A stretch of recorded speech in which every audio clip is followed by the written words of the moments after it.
Alright everybody, welcome back to Bald and Bored Games. I'm Bald.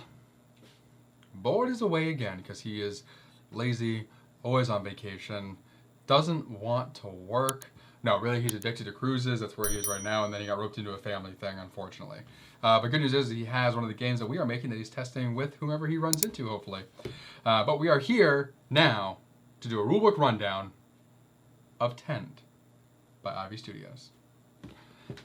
Oof. All right, so I just did an unboxing of this. This is a hefty box here. It looks like a lot of fun. So this is the rule book. I'm going to make some room over here so I can move stuff out of the way. As I do this, I don't need the knife anymore. Let's close that and not cut the thumb off. And move you way out of the way. And all right. Diving right in. Tend. Cultivate tomorrow, today. Okay. In Tend, players take on the role of a pioneer working for the Zenith Corporation to start a homestead on a new alien world. Tend is a flip and write game where players build farms and collect goods to send back to Zenith HQ for study. All players will use the same deck of task cards each round to take actions simultaneously. As the game progresses, new cards will be added to the shared deck, changing what tasks are available for the whole table throughout the course of the game. Players earn victory points for collecting badges, completing season objectives, being the best neighbor, and filling their cargo manifest with goods. In the end, the player with the most victory points wins. What's nice is they do have a how to play QR code, a companion app, which I believe you can use if you don't want to use, oh no, right there. There's the scratch off, the digital scratch off, and printable sheets. So amazing. All right there. If you ran out of, don't want to use, whatever the situation might be for the components, you can continue playing this game as long as you want. And next of which, we do have the components. Actually, can I go closer? Yeah, that's it for you. So we have the components list right here. And let's continue on. Yes, the 9 holographic starter cards. Woohoo! I like those. Yeah, what does it say the other ones were? So we have, neighbor, seasons, guide cards, starter cards. Nope. Okay, interesting. There was an extra pack of cards that came with this that said Kickstarter version 1. So I don't really know or remember what those are for. All right, so table of contents color-coded like IVStudios typically does, which is great. Blue for core concepts, orange for component overview, yellow for setup, green for gameplay, purple for extras. Ooh. Okay, buckle up. Core concept. In Tend, players earn victory points across 12 rounds. The following pages will review core concepts to understand the flow of the game and ways to gain these victory points. Gaining and using resources. You will be regularly collecting and using resources. It is important to note that players do not have any sort of storage in the game. When the resource is gained, players must use it immediately. Wow. Players have 4 different ways that they can use resources. Number 1, spend them directly onto their sheets. And so in doing so, you are spending it here. Resources spent to earn a badge, to earn an ability, to earn an upgrade, to unlock a new location, turn in items for soil and fences. Cool. Number 2, selling them to the corporate commissary, which is this board here, corporate commissary. Number 3, placing them into their cargo manifest. So this is showing here is the cargo manifest. Number 4, gifting them to a neighbor. So left or right, you can give them to a neighbor. Cool. Okay. To spend resources, choose a space on either sheet, farm or cargo, showing that matching icon, and cross it out for, or turn the item in. Resources used in this way can earn player badges, abilities, animals, upgrades, new locations, and spaces for farming via tilled soil or fence placement. See groundskeeping on page 19. To sell resources, locate its entry on the corporate commissary board. You immediately gain the coin value depicted to spend this turn. You do not have to spend all your coins earned from an item on the same thing. To place a resource into the cargo manifest, note the size, symbol, and color of the resource on the corporate commissary board. Fill in that many boxes in the cargo manifest matching its style and shape. You may rotate or flip the shape in any way. You may also place it anywhere in the manifest, but that resource must not touch another resource of the same type on its orthogonal sides. Interesting. May also place it. So it's showing like a diagram here. It has like a U shape of the leaves, I think it's farming, and it has one leaf over here. So a resource must have that U shape that they put down initially, and then they must have added a different one later on that went right there. You may gift a resource to a neighbor if it matches their neighbor card. Okay. You will see neighbor cards on page 14. Gifting resources to neighbors rewards bonuses on the left and right neighbors reward tracks. Oh, gifting resources to neighbors rewards bonuses on the left and right neighbor rewards track. Interesting. Okay. Just drink a water here real quick. Excuse me.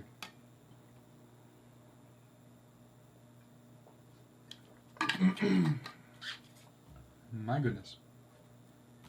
Okay. Marking on sheets. As players fill in resource spaces by marking on their sheets, they unlock new upgrades, bonuses, and resources.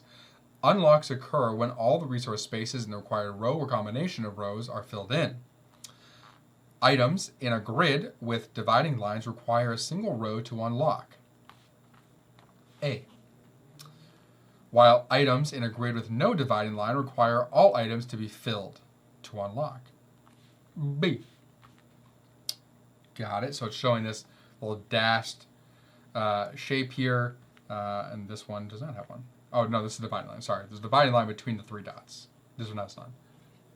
When an upgrade is unlocked, it may provide a passive benefit for the player to unlock a new feature on their board. In the case of projects that award badges, when the player completes a row of project, they immediately gain the benefit indicated by the arrow, usually a medal. Once a player completes 2 rows for a project, they gain its badge. So see here, it's showing you 1 row, 2 row, boom, boom. 2 rows complete, gain a badge. Items like energy bars have charges. Once unlocked, when these are unlocked, you may outline the shape, showing that it is available to be used. So outline shape when completed. So 1, 2, 3, outline the shape. Dash squares are rewards or unlocks you can gain. When gained, cross it out and use it immediately. So here, 1, 2, 3, immediately gain it. When you use it, cross it out. Very nice. And Steve, Bosnia, to go grab a lozenge.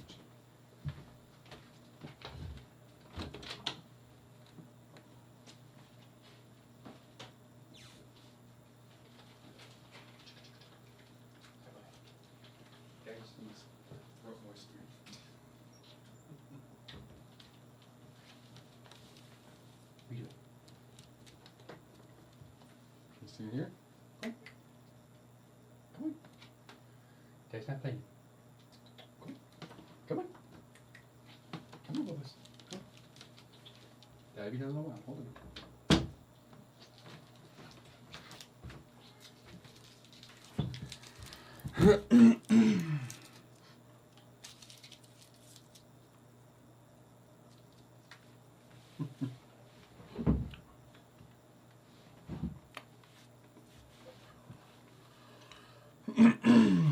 Okay. If I clear my throat a lot, it's just got over a sickness, so a little scratchy. Had to go grab a lozenge. All right. Earning victory points. There are 5 ways players can earn victory points. 1. Season scoring. Each season has a specific objective that players can work towards. 2. Cargo manifest item scoring. Stalls 1, 2, and 3 award different amounts of victory points for different goods.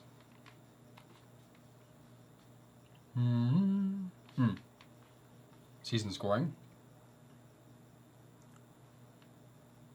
Cargo manifest scoring. Doesn't say it down there, but that's okay. Earning badges. Each badge earned by completing 2 project rows awards its associated number of victory points. Boom. So 10, I assume.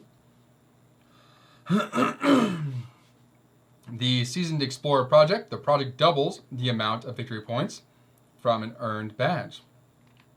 Right there. Neighbor bonuses. At the end of the game, compare neighbor rewards track with your neighbors. You earn 3 points per extra item gifted that is more than your neighbor. We also see the cargo. Yeah. Oh yeah, it says cargo right there. Okay. So let's looking at marking sheets. And is this anywhere on with these sheets here? So these are the badges down here. And you can see it has the rows. So when you do 2 of these, you get the badge.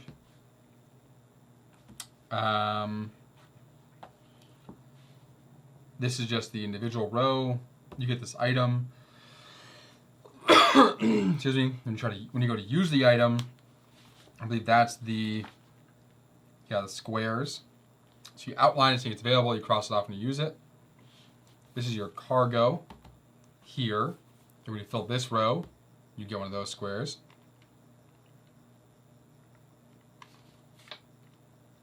Okay, these are all the same as well. Yep.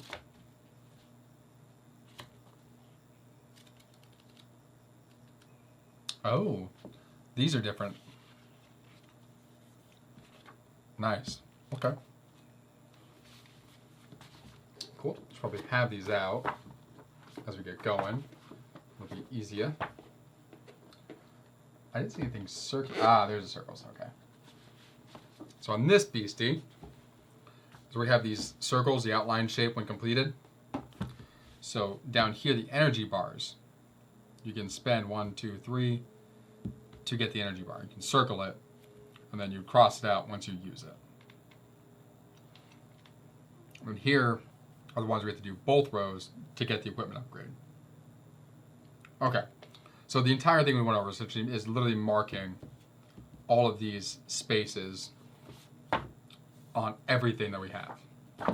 That's what we just covered here, talking about marking on sheets. Tasks and actions. Task cards will allow you to perform 1 or more of the 4 tasks: tending, chopping, mining, or fishing.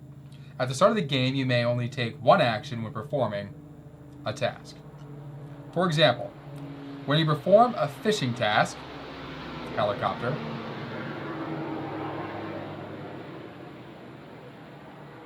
there we go.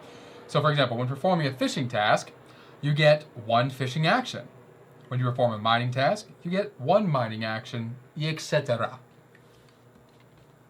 1 action tools, 2 action tools, plus 1 action. Ooh. However, you may gain additional actions to use during a task by having upgraded tools, or by using an energy bar. Each task has at least 1 corresponding upgrade. So, upgrade, you can use an energy bar as well. All right. So over here, I'll bring this down. It's a little bit bigger. So this section is talking about right here. So tend, choose another tend action. Cool. Fish, catch another fish from your initial roll. Single fish may only be caught once from a specific square. So a rod upgrade is also needed. So this must be upgrade rod 2. right here. This is the tend upgrade. This is the fishing upgrade. Chop. Scratch off a square from the top, 1 action total, or bottom of the forest, 2 actions total. So that's the hatchet here. So it looks like that's for your scratch offs. And mine is the same thing, but from the top or bottom of the mine section. I'll get one of these tend cards out here too. The scratch offs. That way you can see what they're talking about there as well. Get out of here, cardboard. Scratch offs. So, this top section is all for chopping. Down here is for mining. So it takes 1 chop action to be able to scratch off a section up there. It takes 2 chop actions to be able to scratch a square off down here. The same thing for the mining. 1 up here, 2 down there. Pretty cool. And it says 1 and 2. Easy to remember. Looks like these are the resources you could probably find down in those areas. Cool. Sit off to the side here. Okay. Once you've crossed off all the necessary resources to unlock the upgrade, you will now gain additional action. Next time you perform the task, upgraded tools apply to new tasks. They are not retroactive. So it means, like, once you unlock them, it doesn't give you the extra action that turn. Next task is when you have the extra action. During a task, you may use an unlocked energy bar by drawing a line across the bar, which gives you 1 additional action. Only 1 energy bar use is allowed per task. Okay. Here we go. Excuse me. Card and sheet overview. So I'm going to pull out a little bit here, I think. I'm going to bring the sheet in. Actually, what I'll do is I'll go in close on the sheet. I'll just point to what I'm reading about here. Okay. Excuse me. So, on the farm sheet, that's what this is. Tend, which is this area here. One of the 4 main tasks allows players to plant and water crops as well as till soil in their farm area. Crops. Right here. Dice that are placed in the farm area. These require tilled soil. Okay. Trellis. Here. A special marking that is required for some crops. Interesting. And we have animals. Here. Dice that can be paid for and placed in the farm area. These require fencing. Cool. Next we have the farm area, which is this area. This is the farm area. Players draw tilled soil, fencing, and trellises in order to place animals and crops. All in this area here. Are they all shaped the same? I think they're all shaped the same. Yes. And next we have groundskeeping. Allows players to trade resources for extra tilled soil and fencing in their farm area. So that's trading. Interesting.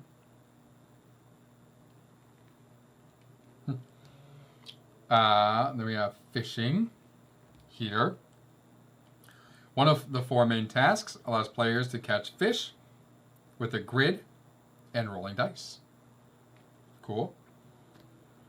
Next is the pond for fishing. Are those all the same? Yes, the ponds are the same. One of 4 play areas players can catch fish from. Okay. We have a broken bridge here. Marking off all 6 resources here unlocks river fishing, a new area players can fish from. Ooh, cool. Then we have Chop, which is one of the 4 main tasks. Allows players to reveal squares in the forest on their scratch-off card. Top section here. Next we have Mine. Same thing. Allows you to reveal squares down here. Cool. Then we have our equipment upgrades. You are here. Equipment upgrades. Marking these areas as +1 action during associated tasks. Cool. Fishing upgrades. Marking off these areas upgrades a player's catch area or number of fishing actions. Alright. Energy bars. 2 uses per energy bar. Ah, that's why I only draw 1 line. Because you can use it twice. Cool. Can be used once per task. Adds +1 to the current task action. Sorry, +1 action to the current task. Then we have the neighbor rewards. These track gifts you have given and reward items as well as endgame victory points. Cool. Nice. Okay. Next, we have our cargo sheet. I'm going to Jeep. All right. First up, we have the special projects right here. These projects award resources as well as special abilities. Are those all the same now? Yes, those are all the same. Badge projects down here. These projects award 1 medal for every row completed and a badge for 2 rows completed. Nice. They reward... sorry, what? 1 medal for every row? Okay. Cool. Medal delivery... Every line completed, badge award of 2 lines. Oh, okay, those are there. All right, then we have the cargo manifest up here. A grid in which you place resources. There are 3 stalls that award victory points depending on the type of goods present. Completing a horizontal row awards additional tasks. Interesting. Completing a horizontal row. Got it. Okay. I wonder what those are down there. Then we have the scoring area over here. Players track their cargo, season objectives, neighbor, and badge victory points here. Whoever has the highest total points at the end of the game, at the end of final scoring is the winner. Okay. So stall 1, 2, and 3. Oh. So what this means that mining is worth no points here. Mining is worth 2 points there. And farming is worth no points there, maybe? Excuse me. We have the round tracker down here. A place for players to note their tasks taken for each round. The color of each round reflects the game's progress through 3 seasons. Season 1, 2, 3.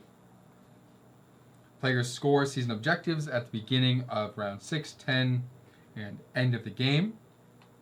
Okay, 1, 2, 3, 4, 5. So 6 beginning, 10 beginning, end of game. Cool. F is the intern program. Oh, interesting. So the special projects... I don't know if they're specifically these here.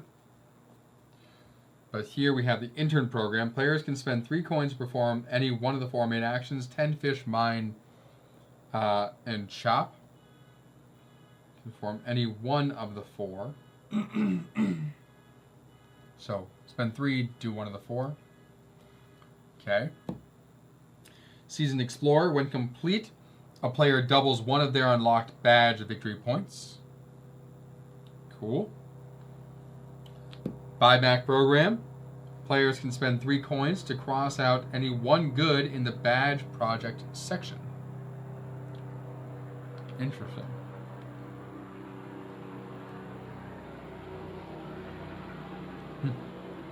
There's just any of these.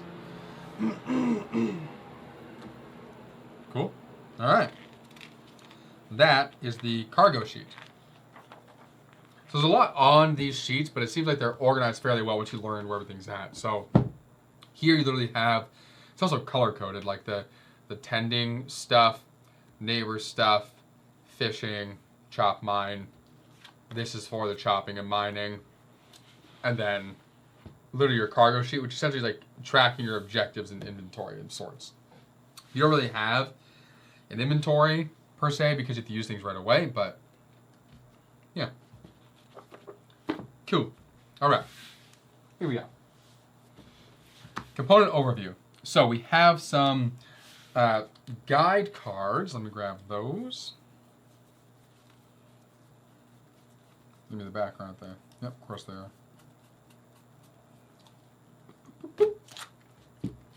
All right, we have our guide cards. I have 12 of them because you have the Super Deluxe Edition, so I can play with 12 players. So it just repeats the colors. Excuse me. So, these are reminder cards that outline the 5 phases of a round. Players may flip these cards to signify that to others that their task phase is complete.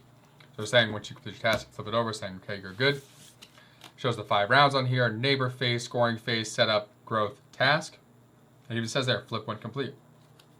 Cool. Straightforward. All right. Guide cards. We have some starter task cards. Cool. So I believe I also have the holographic ones, but I believe they are essentially the same.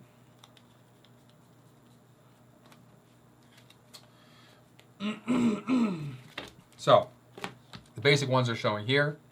Starter task cards. There's 9 of them.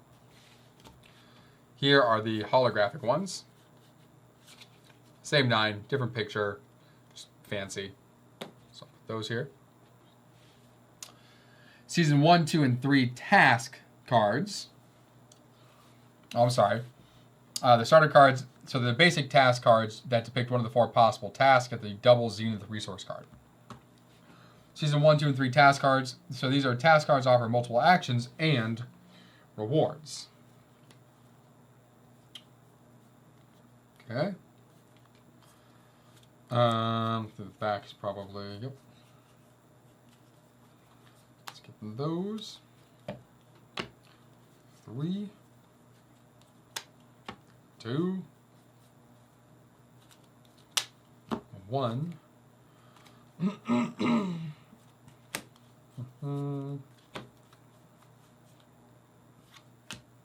One. I think I have some extras. Yeah, so I have these here, which is a Kickstarter version 1, so I don't know if these are Kickstarter exclusives, but 3, 2, 1. Okay. So we'll put those up here.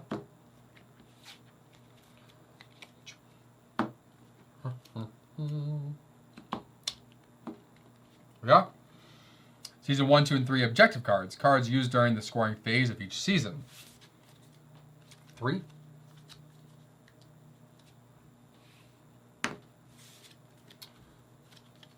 2. 1.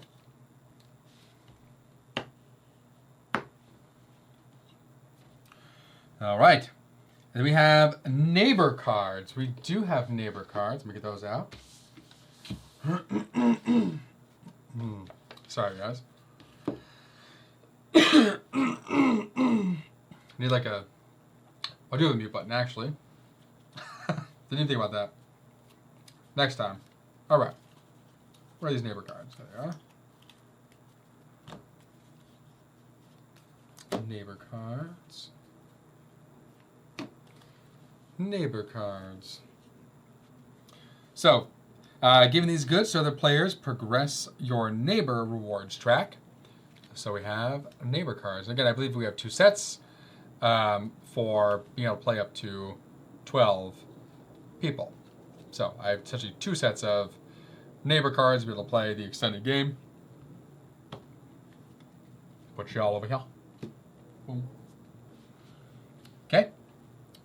That did not give us these, but we have these cards as well for whatever they are.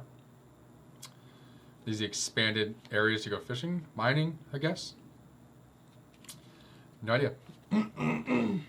I'll put those down on the side as well. Boom. Okay. Oh, the next thing. Fishing and geode cards. The fishing cards, these things, unlockable locations where players may collect fish by rolling the black and white dice and comparing the result to the grid. The tend icon is wild and can be used as any numbered result. So you see in the back here, these are different fishing locations. So you would roll the black and white dice that are in the box currently and cross-reference. So if I got a 3 black and a 2 white, I would get that little guy right there on the geode. For fishing, if I rolled a 4 white and a 2 black, nothing. Wah, wah, wah. Cool. Geode cards. Same thing. The card requires the same dice as the fishing cards, and you only use them when a player obtains a geode. The tend icon is a wild and can be used as any number of results. Okay. You have the corporate commissary cards. Yep. So, on these, we'll go over this now. Boom. We have value, the amount of coins gained turning into a resource. Then we have the shape here, the symbol and structure of a resource to be placed in the cargo manifest. So actually, well, value, value, shape, shape. And then the resource type, which is right down here on the very, very bottom, color-coded. Each good has a type distinguished by color and shape: farming, mining, fish, social, and badge. So green is farming, yellow, mining, blue, fishy, fishy, red, social, and purple is the badge. Cool. And so there are 12 of these as well. Play for 12 players for my edition of this. Okay? Then, the scratch-off cards.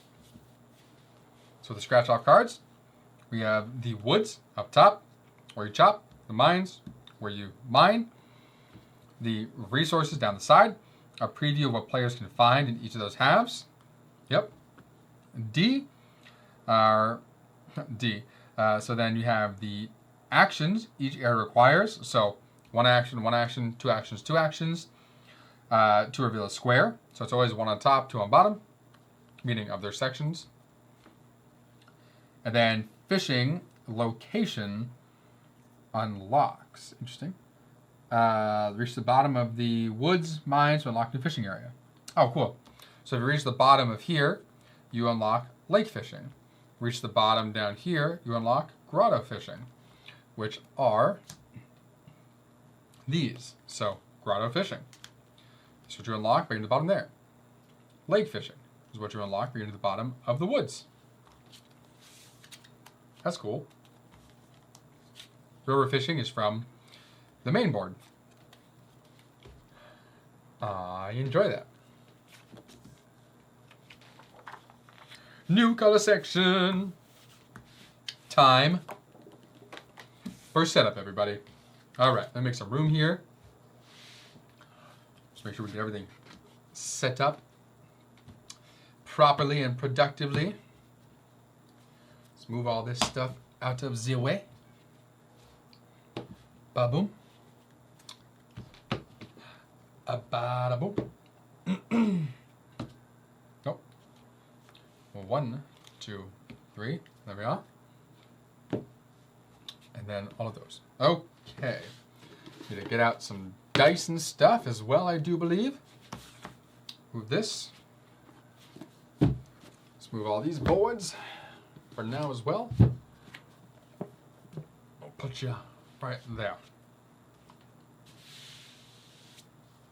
Okay. Table setup. So we need the playmat. Place the playmat on the table. Boom. We just decide.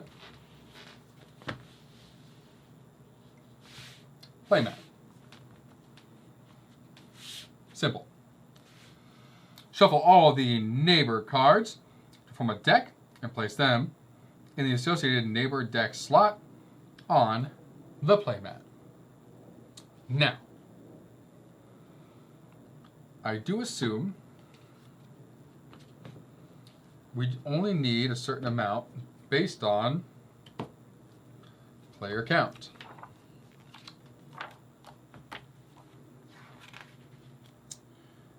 Meaning, I believe I have double the neighbor cards. Let's see, 72 neighbor cards, it says.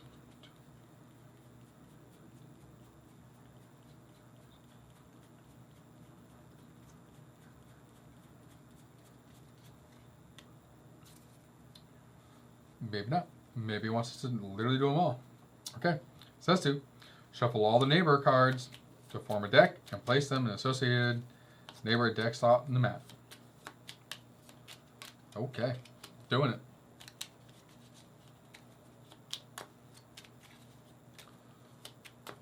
Shuffle. We'll say it shuffle. Draw deck for neighbors. Shuffle all Season 1 objective cards and place one face up to the right of the neighbor deck, returning the remaining objective cards to the box. Season 1. Objective cards. That is not an objective. As a task. Season 1 objective cards. It says to shuffle these. Place one face up to the right of the neighborhood deck. Return the remaining objective cards to the box. Oh, wow, interesting. So you only have, out of all these cards, you only have one that you use for that season. Great variety for the game. Love it. Okay. Shuffle all Season 2. Place one. Return to the box. All right.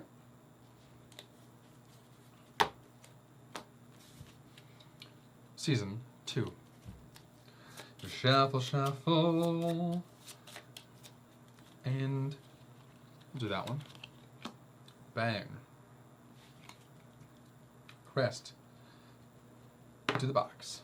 Let me guess, Season 3? No way! Season 3.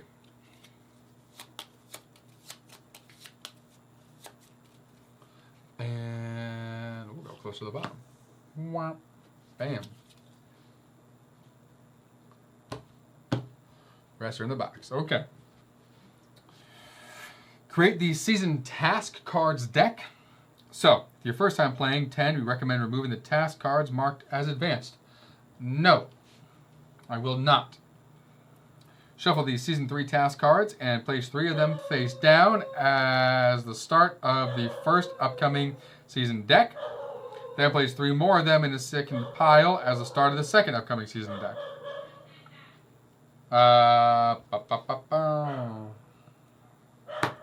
Season 3. Shuffle the Season 3 task cards. Okay. Then place 3 of them face down as the start of the first upcoming season deck. Upcoming season deck. So each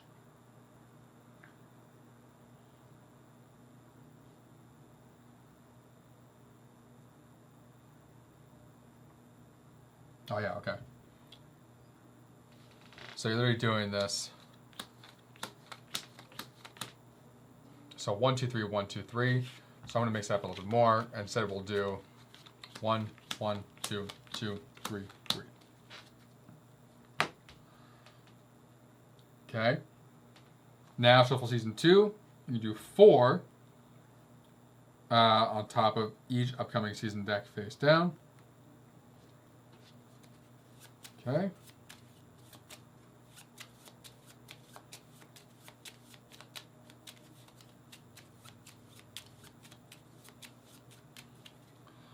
So 1, 1, 2, 2, 3, 3, 4, 4. All right. And then shuffle season 1 task cards and place 4 of them on top of each upcoming season deck. 3 face down, 1 face up. Okay. 1, 1, 2, 2, 3, 3, 4, 4. All right, so these are upcoming season cards. So it looks like you'll always know what's going to be coming up next. Place the unused season 1, 2, and 3 decks to the side.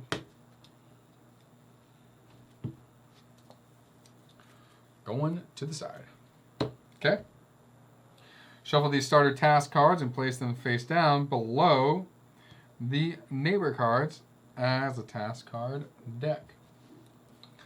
For this, I'm not going to use the holographic ones. That way you guys can see better. But we'll probably use these during the gameplay. So it says shuffle the starter task cards.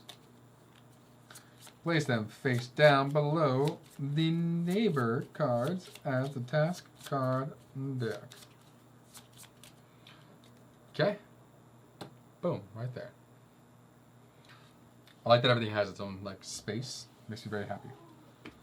Draw the top 5 cards of the task deck and place them face up in slots of 1 to 5. So we got fishing, more fishing, tending. I shuffled these really well, didn't I? And chopping. Okay. Have each player collect the components listed on the next page. So, went through setup here. Oh, what was H? Sort all the dice by color, put them into a general supply near the mat in the accessible to all players. Didn't do that. Let's do that. Markers. Dice. Dice. Dice. Dice. Yeah, no, they definitely gave us doubles of each because of the player count. So that neighbor deck, I'm pretty sure. Yeah, it's hilarious. I don't think it'll matter, but it might matter. So we have all the dice here. I'm gonna put them in a pool next to the deck. Or the game board, not deck. Jesus. I can speak words. Leave me alone. Boom.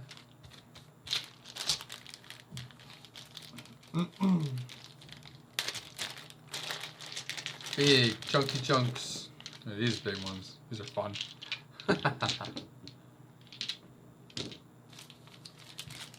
And then little betties. Boop, boop, boop.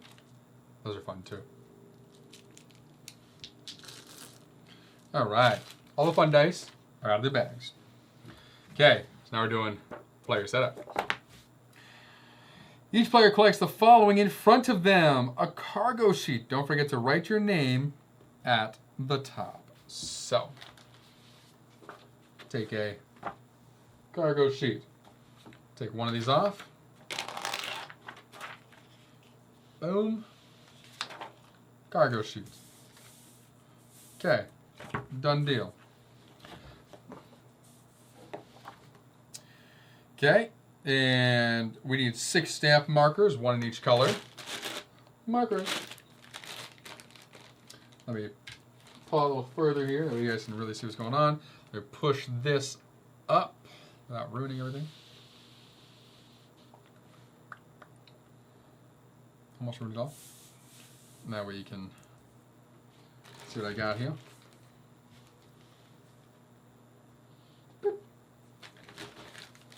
beginner markers. One in each couleur. Boom. Boom. Boom. Missing blue. And the black. Right? 6 stamp markers. Oh, the black must be the... Got it. Extra tendies.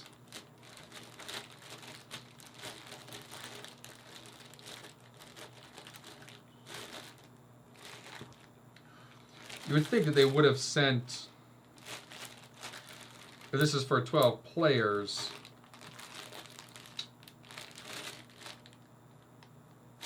Unless... They sent me 2 blacks and I was supposed to get... Yeah, why would you send me all blacks? And not an extra set of the colored markers. Looks like they sent me 2 black cases. I wonder if they're supposed to send me additional 6 black and then... No, because that'd be a lot of the colored ones. I don't know. No idea. Whatever. I'm probably never going to run out of markers to be using with people, so... 4, 5... So there's 6 of each colors. That's fine. Deal with it. Okay. We need a farm sheet. Ooh. One of these big boys.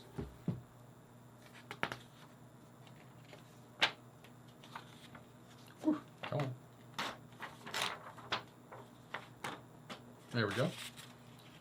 A farm sheet. There we are. Okay. Mine and Woods scratch off. Boom. Done. Got it. A lot of stuff needed. Corporate commissary board. Got it. Goes somewhere. Over here. Sure. Metal coin. To scratch with.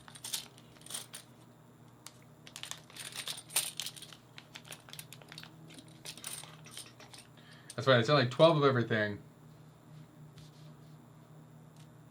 I wonder if like the base game came with like 3 of the markers. That's why it sent 6. I don't know. Coin to scratch you with.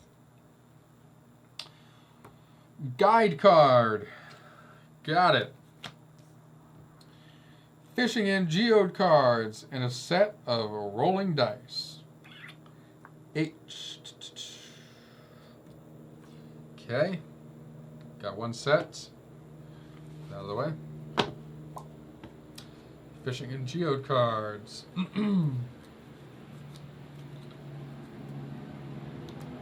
Boom. 2 neighbor cards. Draw 4 cards from the deck. Place 1 next to each neighbor rewards track. Discarding the remaining 2 cards to the indicated discard pile on the play mat. Okay. So let me move all of this over here. Obviously, you're not going to have the rulebook in front of you the whole time, so I'm taking up extra space by having a rulebook there.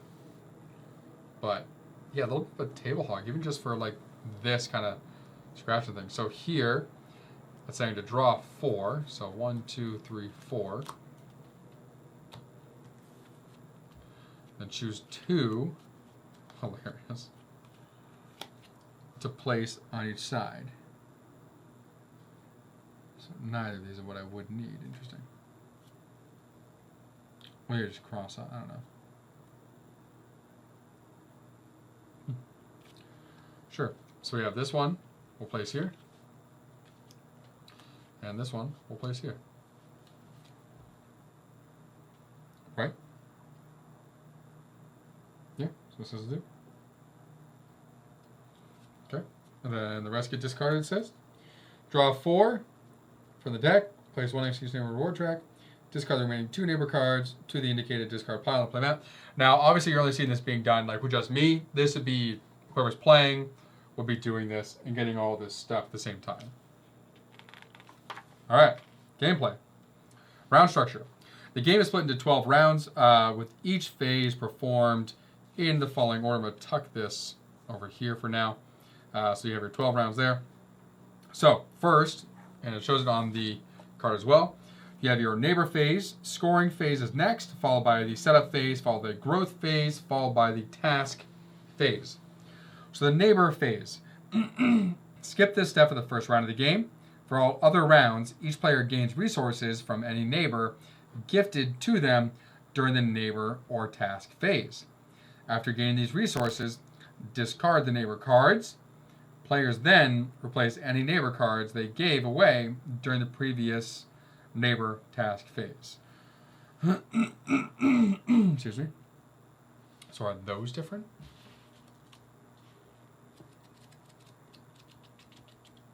Nope. Oh, those are the same. So what would you be? Fish?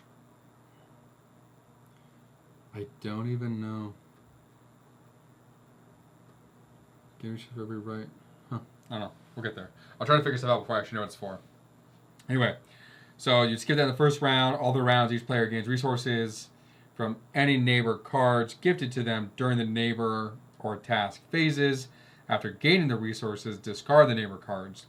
Players then replace any neighbor cards they gave away during the previous neighbor or task phase. Draw 2, pick one to replace the remaining card. To do so, draw 2 cards from the neighbor deck, then select one to place next to your neighbor reward track, and discard the other. If at any point the neighbor deck runs out of cards, reshuffle the discard pile to create a new deck and continue drawing as normal. Replacing neighbor cards. Sometimes players may not want the neighbor cards they had in previous phases. Having a neighbor card with mining goods when your calling is the farm can be tough. If desired, players may discard any amount of these cards from previous phases and draw 1 card to replace each during the neighbor phase. Okay. Neighbor phase details. If a neighbor card has an or on it, like with this one, says this cat thing or this fish, the player may gain either of the resources shown, regardless of which was given to them by another player. Okay. When you gain a resource that matches an icon on one of your neighbor cards, you may fulfill this card by giving it to your neighbor. You may not redeem this card until the next neighbor phase. When you gain a resource that matches an icon on one of their cards, okay, you may fulfill this card by giving it to your neighbor. They may not redeem this card until the next neighbor phase. Completing a row in your cargo manifest awards an additional task. If a player completes a row during the neighbor phase, they should complete that task during the neighbor phase before moving on. I don't really understand the neighbor phase still.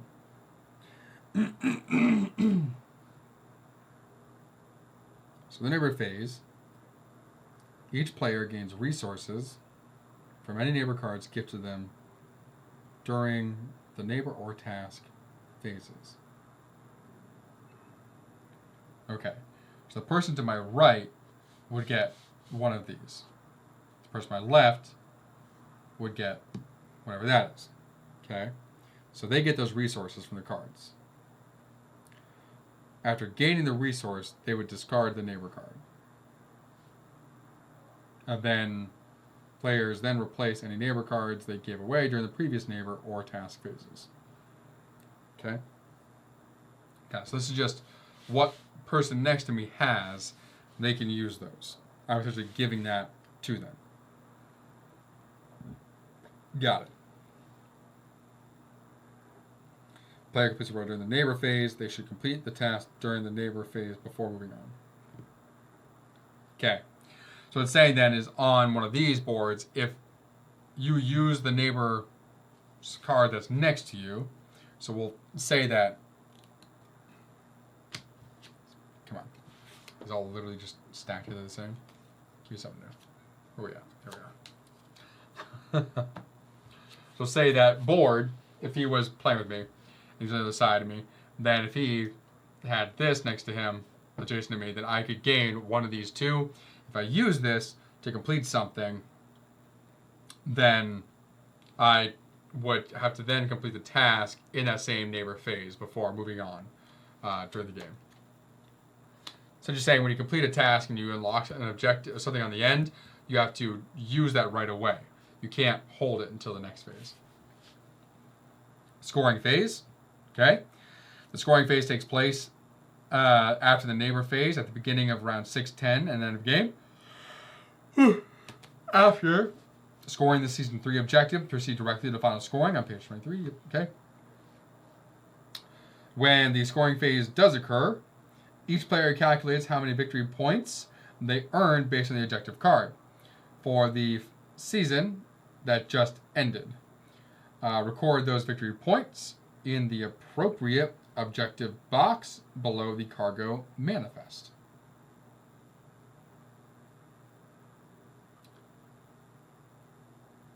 So why would there be... I don't know. Record the victory points in the appropriate objective box below the cargo manifest. A. Okay. Interesting. I wonder what the letters are for. T, F, M, T, F, C, M, M, F, M. I don't know what that's for.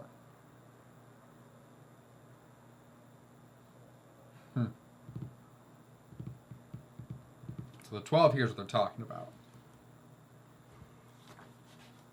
That 12. That's what they're speaking to when they say recorded. I don't know what the initials are for. Maybe we'll find that out.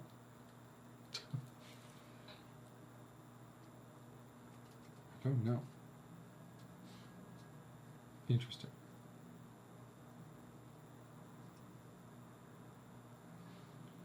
Fair calculation of victory points that earn based on this card.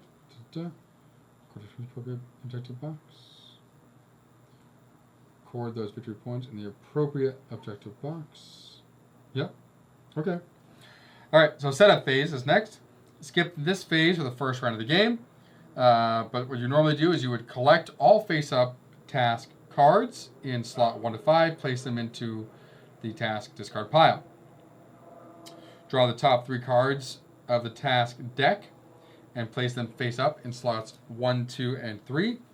If at any point the task deck runs out of cards, reshuffle the discard pile to create a new deck and continue drawing as normal.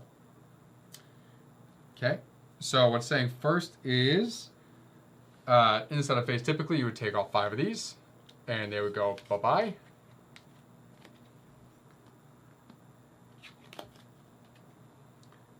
Boom. Then you refill 1, 2, and 3. Okay. Saying if this ever runs out, shuffle the discard and redivvy out that way. Take the top cards of the 2 upcoming season decks and place them in slots 4 and 5 directly below. Can you please? Okay. Flip the top cards of each of the upcoming deck face up. These cards show upcoming choices for players during the next phase. If no cards remain in the season decks, then this will be the last round of the game. So then these automatically flip so you know what's coming. So you get a heads up on what next season's tasks are going to be. That's cool. So these are the tasks now. I still don't know exactly what they're for, but yeah. Cool. Then you have the growth phase. During the growth phase, players rotate, tick up to advance a die to its next value, all their crop and animal dice once. So it looks like X might be 0, goes up to 1, then 2. I don't know. Okay. If a die ticks up to reveal its symbol in white during the growth or task phase, harvest that resource. Okay. So that is saying, probably starts on 1, goes to 2. Here, that's not what I'm talking about. So this was really talking about 1, 2, boom, harvest that resource. Immediately gain all white symboled resources and check the die for an X or that arrow symbol. Return all X dice to the general supply. Reset all arrow dice to the 1 value. So these that tick to this would go back to supply. These that tick to the arrow would go back. Sorry. Maybe a little better, easier for you to see. So here, you have the X, goes to supply. This, when it ticks up to this arrow, just gets set back to 1.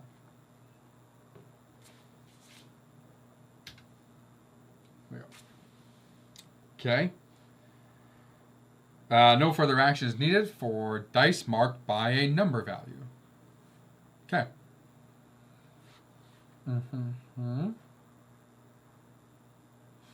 So the ones that have a number, so on these, it's going to be hard to see, the little guy. But this one, it's a white on 2, but just you harvest it, but it stays there, it looks like. Just collect, no other actions required. Looks like you can keep going to 3. Eventually it gets to the X, and that's when it's going to be removed. Interesting. When a player completes the growth phase, they may move immediately into the task phase. They do not need to wait for all their players to finish. The task phase. The majority of the game takes place in the task phase. During this phase, players choose 2 of the 5 available task cards to resolve for the turn. So 2 of these 5. This is done simultaneously, and multiple players may choose the same card or cards. Each player resolves their chosen cards independently, selecting 1 to complete if it's entirely before moving. To complete it entirely before moving on to the next. Once you've finished your task phase for the round, flip your guide card to its completed side. So, what it's saying is after you've completed both your tasks for the round, you'll just take this, flip it over, which just shows that you're done, while you're waiting for everyone else to finish. Okay. There are 2 types of task cards, basic task cards and conditional task cards.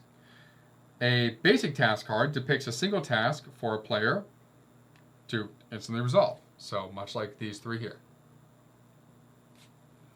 A conditional task card is divided into 2 sections. The task depicted in the top section may be resolved immediately, but a player may only resolve the bottom section if they meet the required condition indicated between the 2 sections. All right, so let's see here.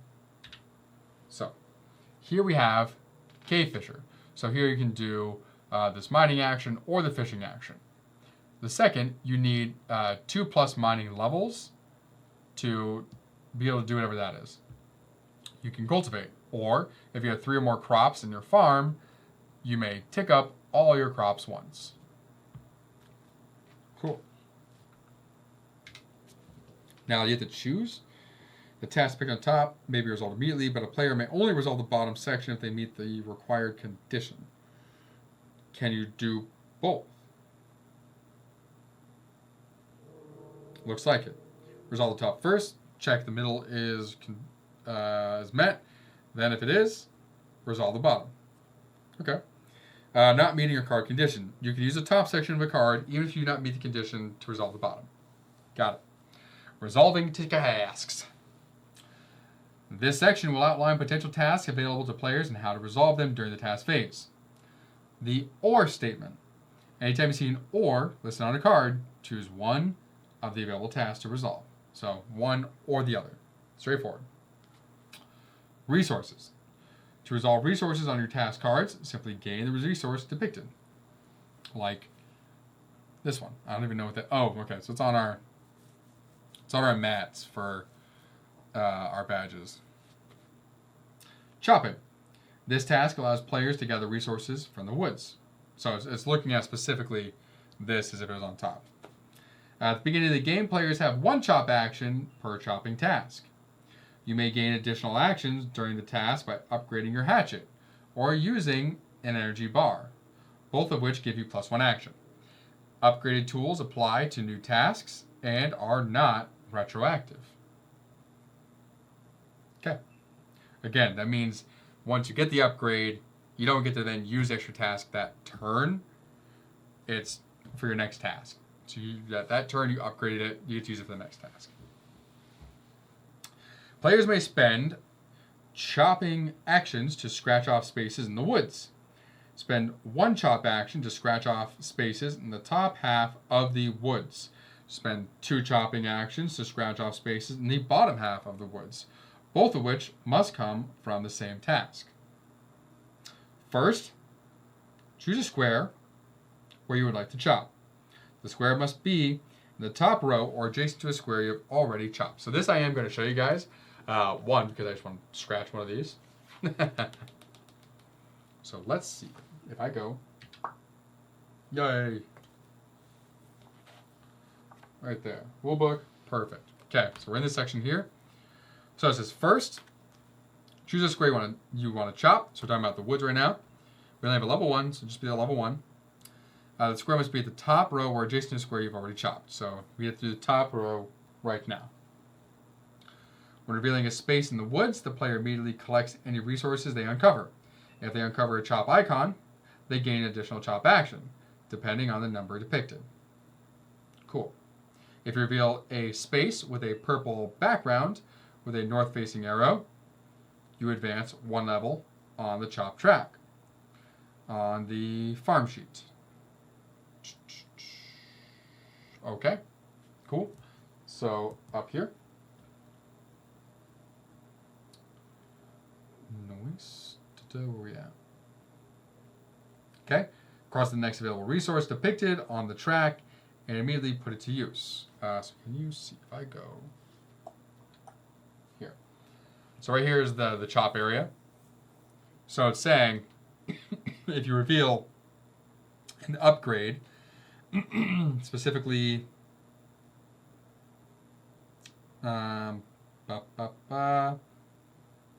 reveal a space with a purple background with a north-facing arrow, you advance 1 level. So you'd cross off whatever the next level is. So 1, boom, you cross that out. I would get that coin, and I would use it right away. Cool. Pop this real quick. Players may unlock lake fishing by chopping down to the bottom of their woods. Note that each scratch-off card depicts a path representing the quickest route to the bottom.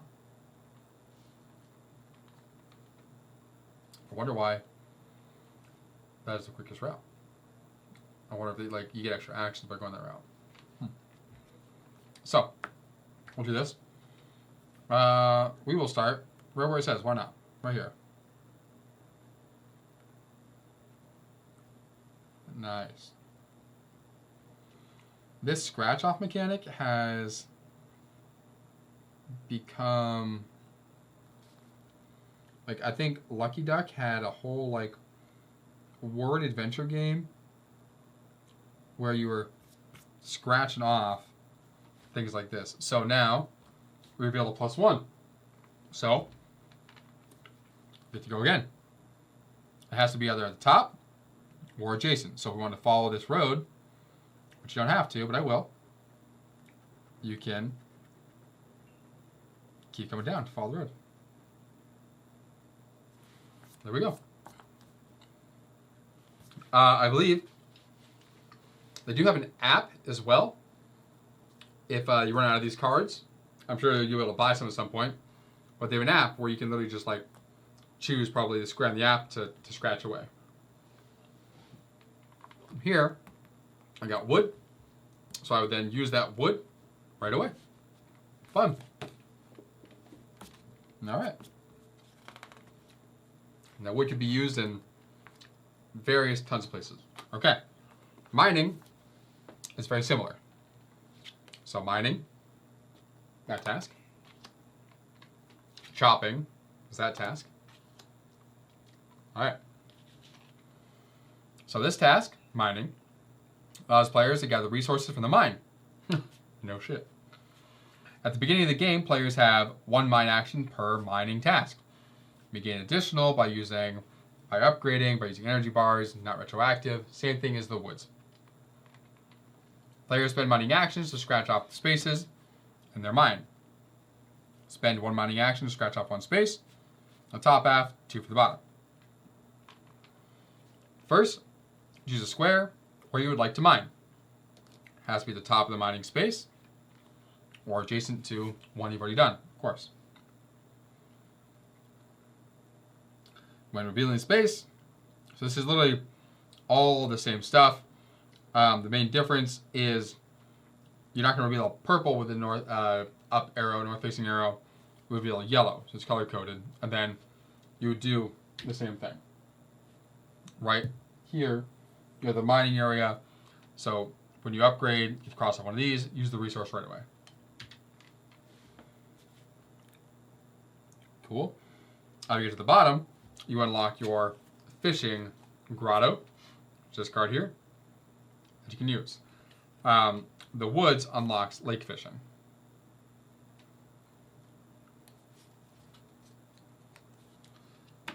Let's do a little mine. Let's go up the beaten path for the mine. Let's start. Let's go over this corner. Let's see what's in this corner.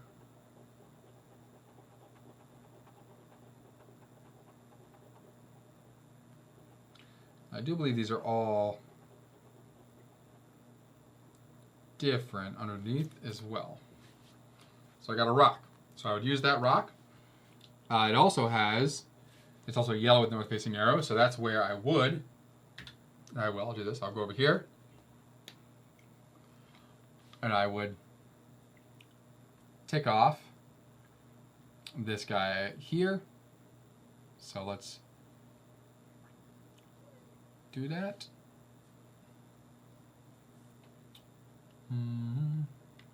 I'll cross off and gain it, right?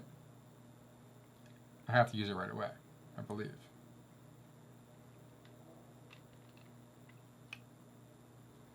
Do I not? Do I have to use that right away? I don't know if I have to use that right away. Cross out the next track. Oh, yep, says cross it out. Says players, blah, blah, blah. Cross the next available resource to picture in the track and immediately put it to use. Okay, yeah. So we go this, cross it out. Now they have to immediately put it to use. So, previously I had gotten wood. So we'll say with the chop, I decided to use a wood here. And with that coin, I'm going to use that coin here. And the stone that I just got, I'll use that stone here. So now I'm halfway done with the broken bridge, which you can't see.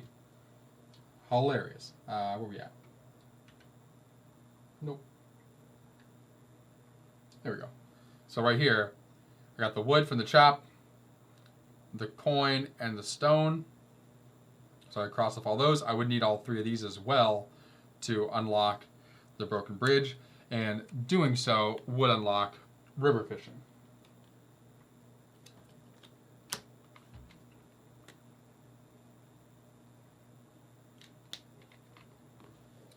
Cool.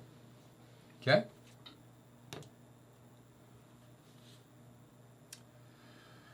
Where were we? Okay, I did that. Fishing. This task allows players to catch resources in a fishing location. So, fishing. This action. Perform a fish task. Choose an unlocked fishing area. Pond, river, lake, grotto, fishing. So, you start off with the pond.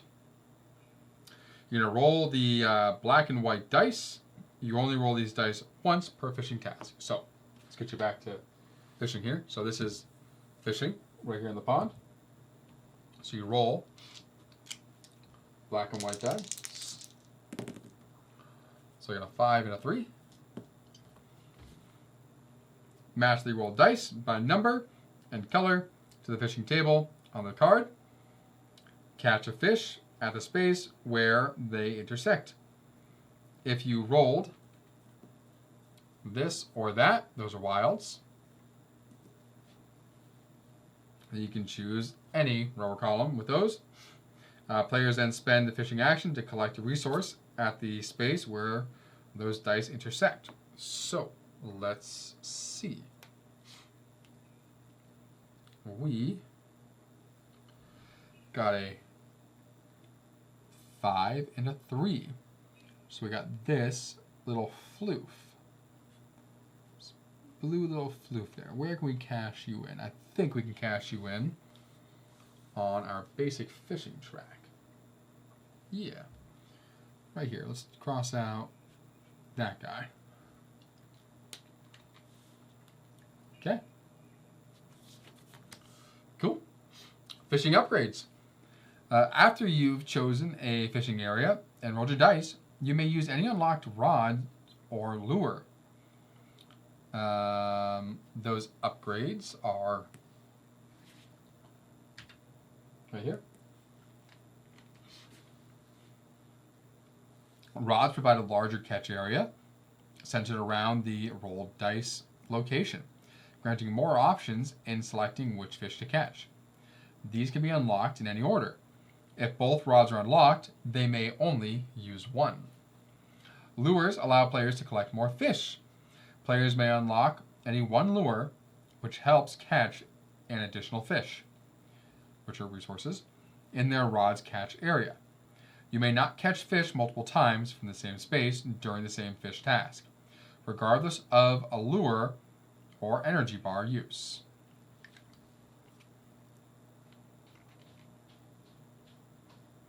Interesting. I don't ever want to mark these off. How do you mark off that you caught the fish in the cards?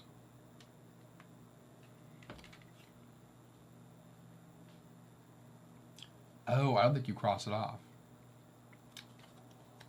So you must not cross this off on the pond here, because you can continually catch that spot, I believe.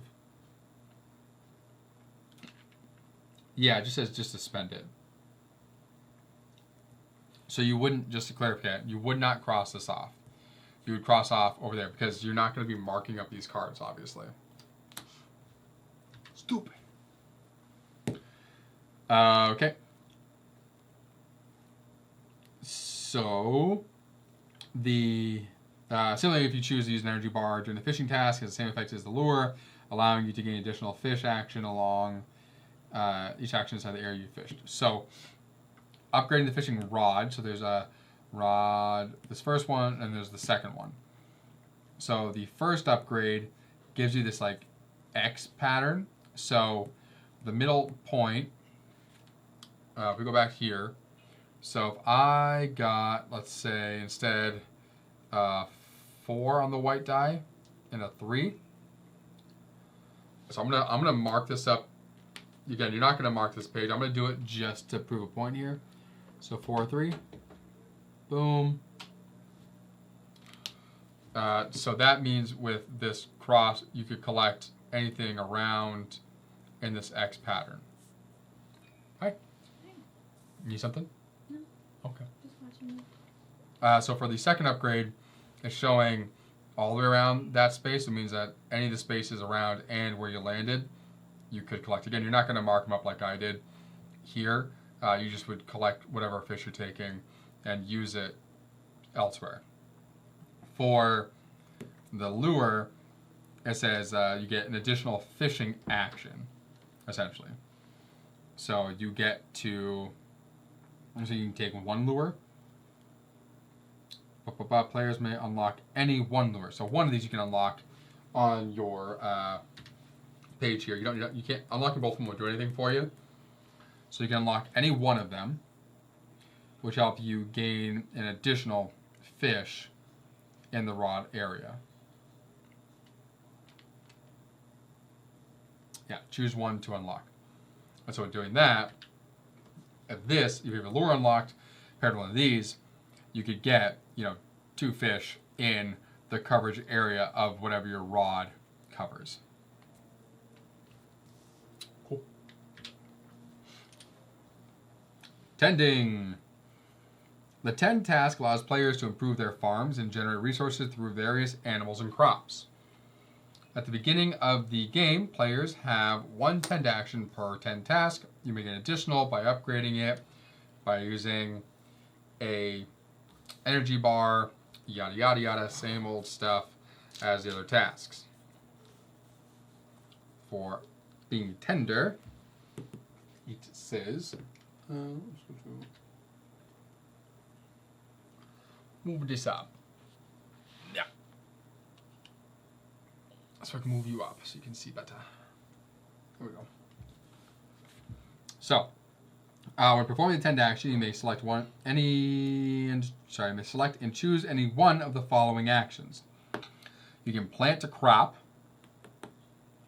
You can water, so take up by one a crop and all crops adjacent to that crop, or you can add 6 tilled soil to your farm, which it does say here. Plant a crop, take up a crop and adjacent, till 6 times, the nyet symbols. Add 6 tilled soil to your farm. So you would add those symbols. So it looks like you already have 6 tilled right here. I assume those are fences. Cool. So, during the task phase, players can also turn in resources, so gold, stone, wood, exo wood, copper, and iron, to add more tilled soil or fences in open spaces. This is a free action called groundskeeping. That's free. This is a free action. Okay. Can turn in resources to add more. Interesting. So you can just straight up on your turn for free. So 1 wood equals 3 fences. One of those equals 3. It's 5. Equal 5. Okay, better wood equal 5. Got it. One of those equals 4 fences. So you can build fences pretty easily. To till, it's definitely the Tend action, or you can pay a gold to till. Okay. Till or build a fence. Alright. But it goes over the dice that we have. So, little purple guys are eggs. Makes sense, they look like eggs. The purple cloud things are yarn. These are milk. And those are all the animals, it looks like. The little blue guys here are berries. The little yellows are pineapples. These are fruits. And we have pumpkins. Okay.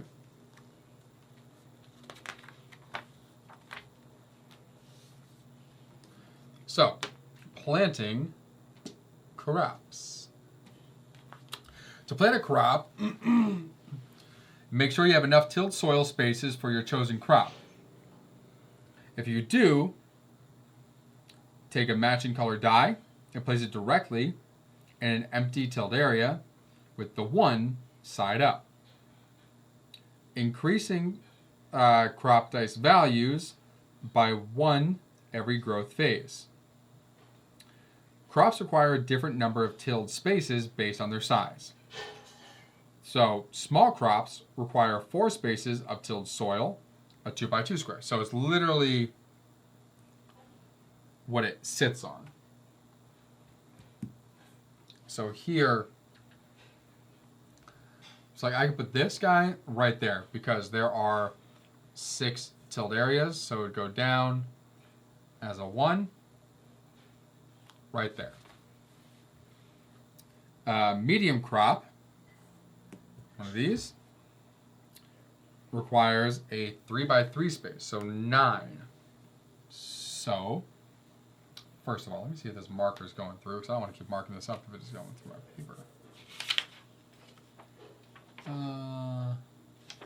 The blot kind of would, but the rest are not, so that's fine. Definitely worth putting something down. We actually do this.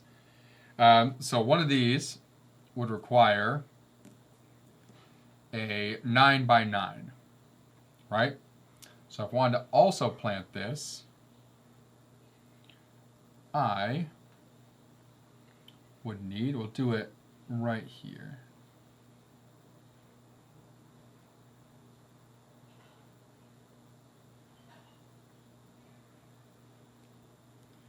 So 9x9, or 3x3, 9 spaces. Boom. Right there. Okay? The larger one requires a 4x4 space, so 16 crops like this, right here.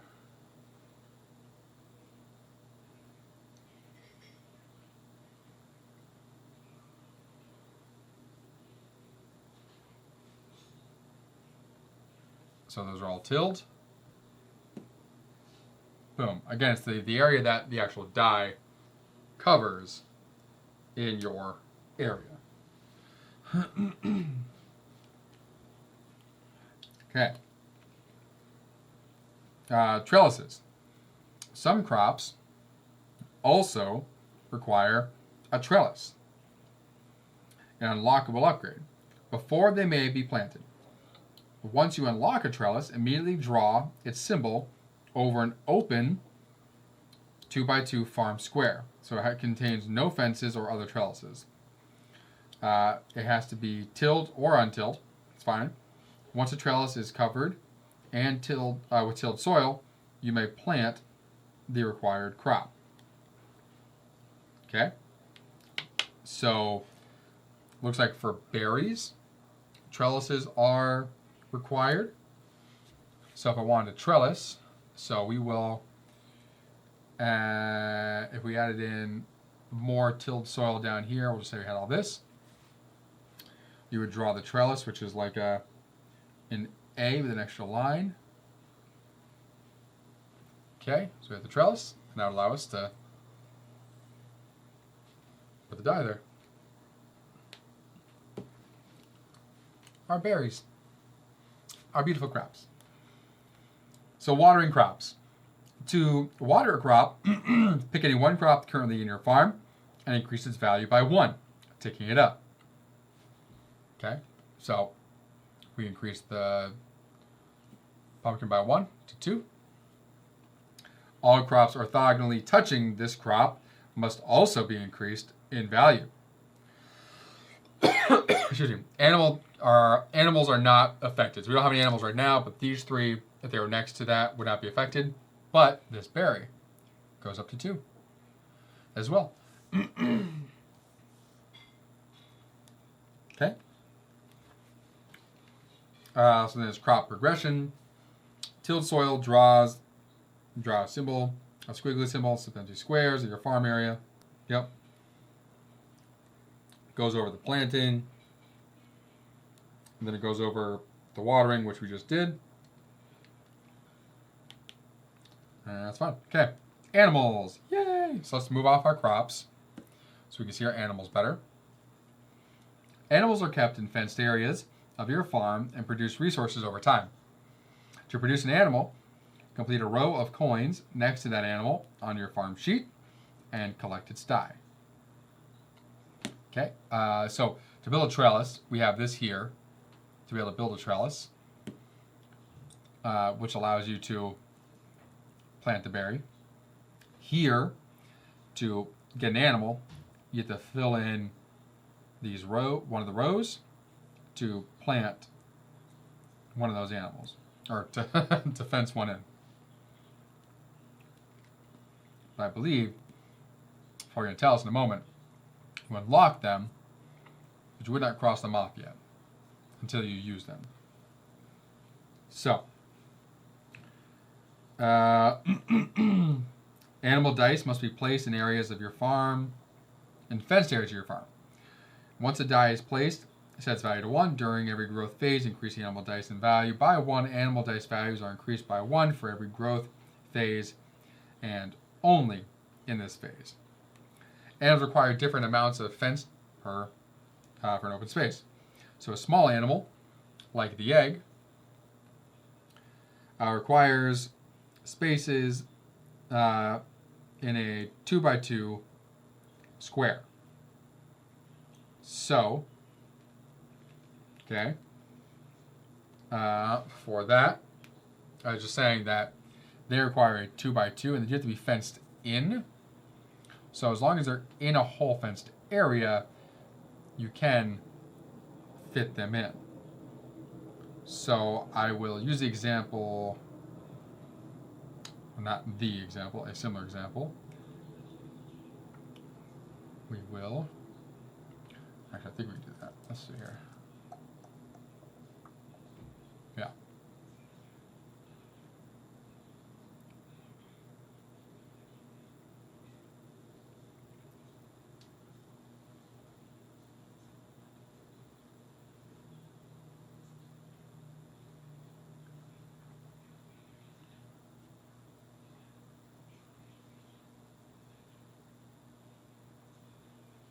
All right, so that's our fenced area.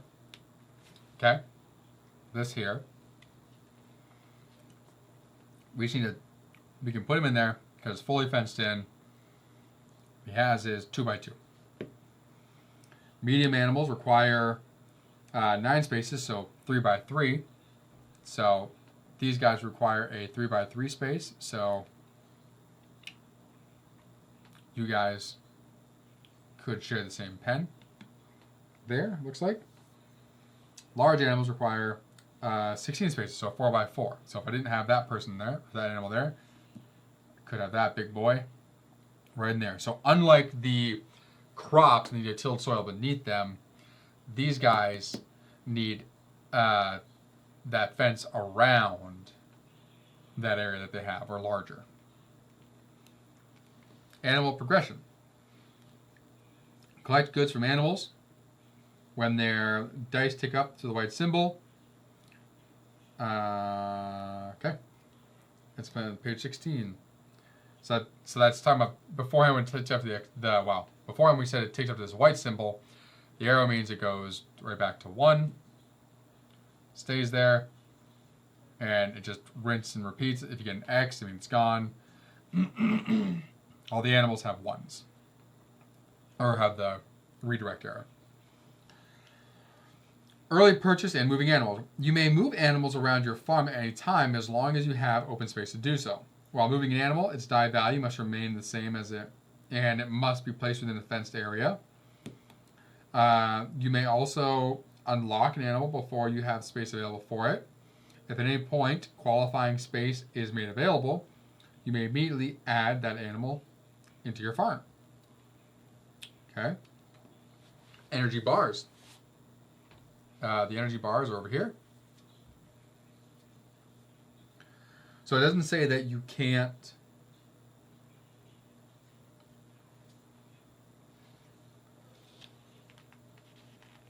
can you not put a fence over tilled soil? I assume.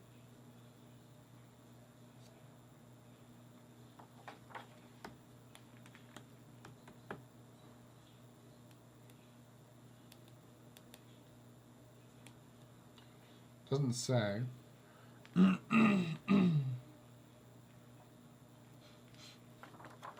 I'm curious if you can till soil and fence in the same area or not.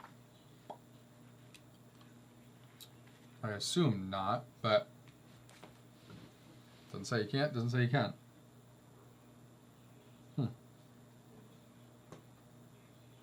Oh. To till soil, draw a squiggly symbol on any 6 empty squares in your farm area. Got it. Assuming building fences is the same thing. Yeah. Okay. But you can probably have tilled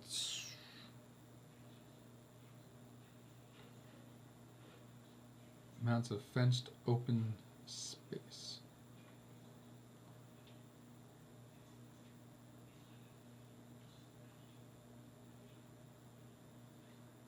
And require different amounts of fenced open space.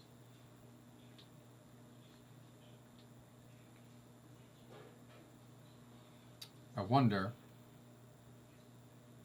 if tilled soil is considered open space.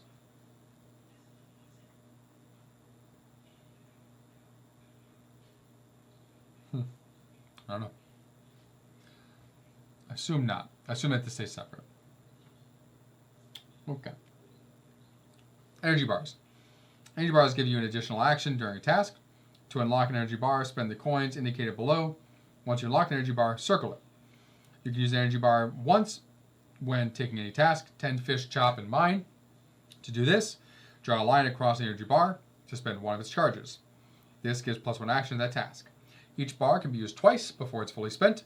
You can only use an energy bar once during a single task. Neighbor cards. Woohoo! These guys. Yeah. Neighbor cards indicate specific resources your neighbors are requesting from you. Place each neighbor card chosen during the neighbor phase next to a neighbor rewards track on your farm sheet. This card is now associated with the neighbor next to you on that left or right side. Okay. During gameplay, when you would ordinarily receive a resource depicted on one of your neighbor cards, you may instead choose to gift that. So during gameplay, when you would ordinarily receive a resource depicted on one of your neighbor cards, you may instead choose to gift that card directly to your neighbor. If you do, cross out a number of boxes in the corresponding neighbor rewards track equal to the bonus indicated on the card. Then immediately gain the goods shown on those boxes. During the next neighbor phase, you gain resources from neighbor. During the next neighbor phase, you gain resources from neighbor cards gifted to you in the previous round. If there are multiple options depicted on a card, you don't have to choose the same resource your neighbor paid to gift it to you. After giving away neighbor cards, you draw new ones during neighbor phase in the next round. Okay, cool. So these that we put out are what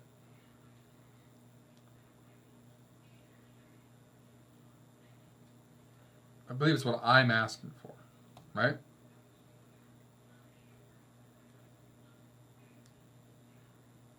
No. This is what I'm gifting to somebody. So when I gain this or that, instead of me gaining it, I can use that resource I would normally gain and say, here, you can have that. And in doing so, I'll get to cross off one of my items there. Cool. And then it's going based on over here. That one says 1. This one says 2. So 2 means I'll cross off 2 of these, getting both those resources right away to then use.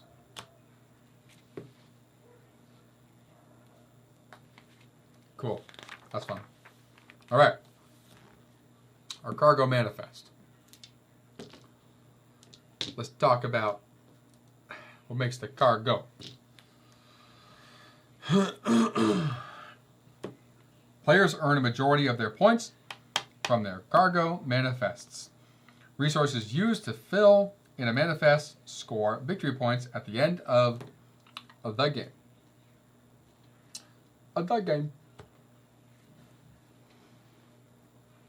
Players place a resource in their cargo manifest as they gain it instead of selling, gifting, or otherwise using it. Players earn a majority of their points from their cargo manifest. Resources used to fill in the manifest. Blah, blah, blah.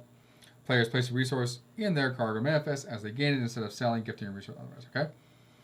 So, check a corporate commissary. Check the corporate commissary to see the type of shape, size associated with the resource which you wish to place in your cargo manifest. Resources are not listed in the commissary cannot be placed in the manifest. The commissary is this right there. So any of these that we would gain, so like if I gain a pineapple, it equals 1 of them. Okay? So to place a resource, fill the number of boxes and the shape and color indicated by the corporate commissary. You may rotate the shape and place it anywhere in the manifest, but keep in mind that it may not occupy a space orthogonally adjacent to another cargo box of the same type. Color, same type / color. So farming, mining, fishing, social badge. Completing a row earns players a free bonus task, as illustrated by the icon next to the row. Upgrades and energy bars may be used when completing this additional task. Okay, so did it say I get paid as well?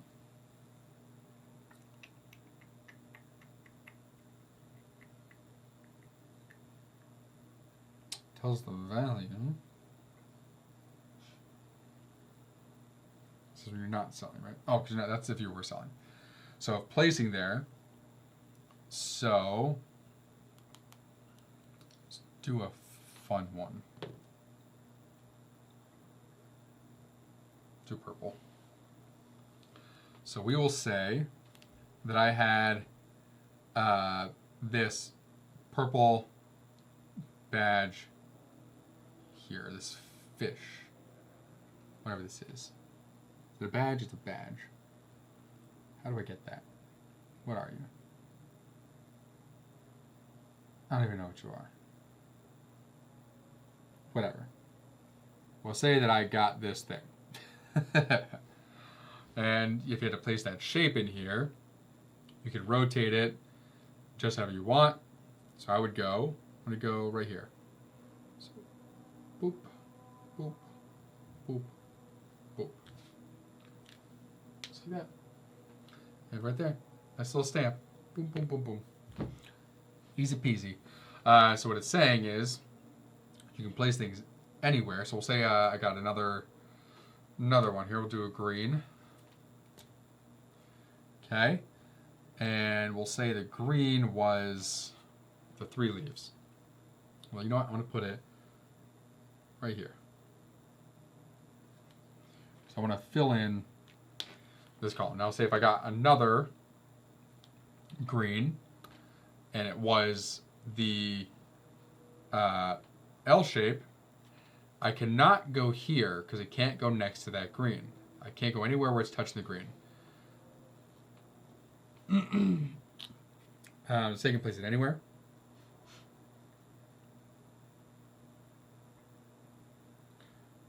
Place it anywhere in the manifest, but keep in mind that it may not occupy the same space or orthogonally adjacent to another cargo box of the same type. So I could place it anywhere. But if I wanted to keep on building out this group, if I can't place it here, then I can put it here.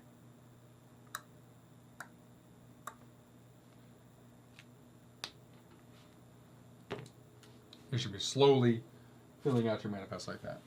Cool. All right. So, there are.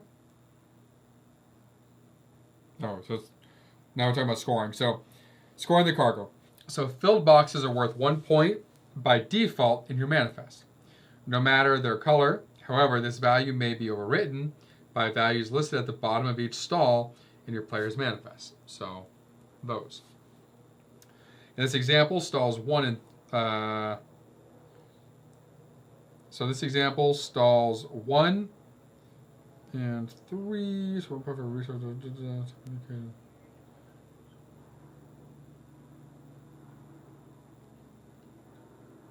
So it's giving an example. So essentially with the example saying, so here if I had mining in yellow, they'd be worth 0. Here they'd be worth 2. Green and this stall would be worth 0. Like I said early on, it's great, very clear to the point. You record that in your stall section when you do scoring ultimately at the end of game. So you get 1 point for everything verbatim, like it shows here. Normally 1 point, but down here is where adjustments are made instead, overriding up there. End of game and final scoring. At the end of the 12th round, perform one additional neighbor phase, allowing you to use any gifts from your neighbors. Then score the Season 3 objective card before moving on to final scoring. Players will record their points from the following sources. So A, cargo manifest. Players earn points for each filled box in their cargo manifest as shown on the previous page we went over. Note 3's 3 points in the box indicate stall 1, 2, and 3. Stall 1, 2, 3. Then you have your neighborhood bonuses. Okay, boom, boom.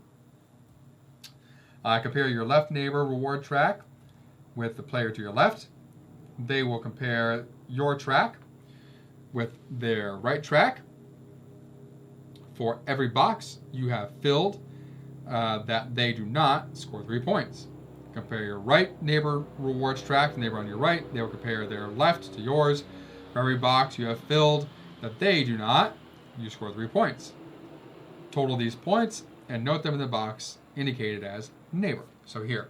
So if I had 4 filled in, and if Steve or Board was on my left, and he only had 2 filled in on his, then for every box that I have filled that they do not, score 3. So I would get 6 points total compared to his. Then if Bombastic had 3 filled in on hers, and I only had 1 filled in here, I wouldn't get any points for that one. So I had a total of 6 because of the 2 combined. Badges. Earn the listed victory points for each badge with 2 completed project rows. If you completed the Season Explorer project, then you will double the amount of victory points of 1 badge unlocked. Note these points in the box indicated as badges. Okay.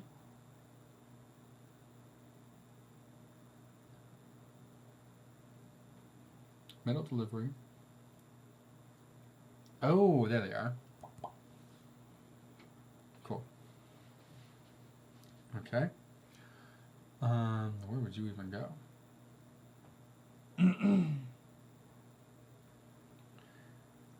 Add it all together.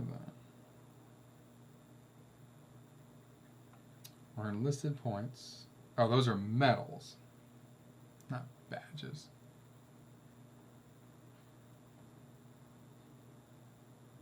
It says badge, but they're medals. These are the medals that are on there. Okay, got it. Badges are those full things. Medal delivery for every line completed. Badge rewarded for 2 lines completed. Got it. So the points from these badges, the 20, 15, 10, 10, 5, 15, all that, that's what goes there. These things are medals. Thinking it backwards. So then you add it all together. Add all your scoring points from objective 1, 2, 3, boom, boom, boom. From stall 1, 2, 3, boom, boom, boom. From neighbor and badges, doom, doom. Add all the points to the rightmost boxes and note the total box. The player with the most victory points in the total box is the winner, and ties are shared. There are alternative ways to play.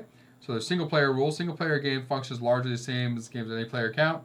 The only difference is that completed neighbor cards should be discarded. During final scoring, earn 3 points for each filled in box of your neighbor rewards track. For 2 players, 2-player games function largely the same as other player counts. The only difference is that each player becomes both left and right neighbor for their partner. Thus, all neighbor cards completed by a player should be gifted to the same person. All right, so large player counts. So large player rules 7 or more. So large player count games function largely the same as the games with other player counts. Optionally, players may want to have 5 to 6 minute round timer to keep the game moving. Go to companion to IVStudio for digital card setup and timer. Cool. And there's 10 challenges, which is on page 28. Challenging against the team and influencers.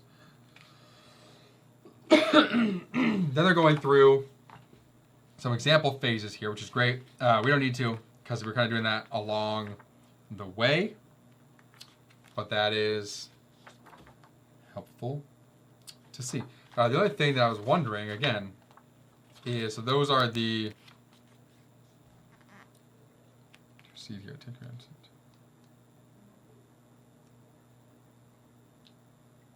Oh, nice. Score challenges, requirements, upgrade pickaxe and hatchet. Fancy silver, score 111. Cool. Okay, those are challenges. So the other thing I was wondering is, for this section here, the round tracker, what are those boxes for? Are those the 2 actions I did? Oh. Those are the 2 actions they must be doing. Tend, mine, fishing, or chop. Interesting, okay.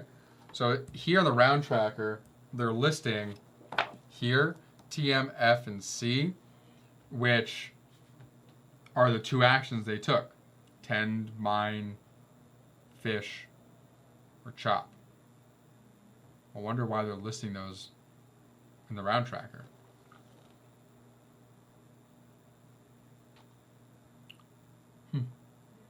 Guess just for the hell of it.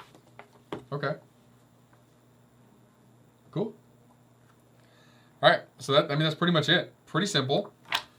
Come back to the front here. So a lot on the table. Sorry for my coughing here and there.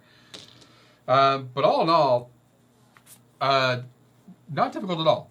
It definitely is like a roll and write. It says a roll and flip. There's no rolling.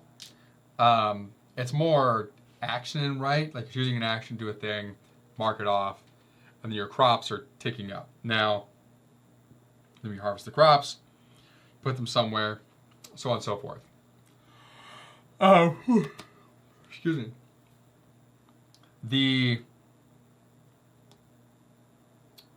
What I was gonna say. Well, first of all, the variety is nice. I definitely have to double check my pledge to see if one of these should have been an extra pack of colored markers. Because they sent me 12 black markers. I don't need the 12 black markers. The extra pack is 6, makes sense to get to 12. I assumed I was getting an extra pack of the other ones to ensure that you could play for up to 12 people, because you would want everyone to have their own set of these, right? So you would need a crap ton of markers. Because here I have a set for 6 players. I don't need all those extra black markers, I wouldn't think. I mean, I guess maybe, because you're probably using the black ones more often to mark things. But anyway, I gotta check my rewards to make sure I got exactly what I needed. Either way, I'm really excited. I love these scratch off things here. I think these are so much fun. Then just the amount of things you could do, like you can focus on upgrading things. You can go fishing to get materials there. You can focus on mining, on tending. You can get your tending going, so that way it just kind of happens for you. And then you can start to mine and go cut some woods. So a lot of options. I think that both Bombastic and Board will enjoy this a lot. I think Bombastic will enjoy this a little bit more than Board, but maybe not. I don't know. I think Board might enjoy the puzzle aspect of this up front, the strategy, but he might get bored after a while because, well, that's his namesake. He is bored. Am I right? But I'm gonna move this stuff out of the way here, so that way I can do the outro. And we have thumbnails we're doing now, as you probably saw, so I don't want all this stuff just chilling in the front. There we go. So, thank you, everybody, for joining me here at Bald and Board Games, as I gave you the rulebook rundown of Tend. Very wordy, but not confusing. It's going to be very easy to jump into. I don't think this is ever going to be something where we need to refresh on rules. Maybe just the setup for the cards will be the one refresher. But other than that, we'll be able to dive right in, which is awesome. So thank you for joining me here. Thank you for joining me here at Bald and Board Games. I'm Bald, and I will see you. Where is this from? At Zenith Corp.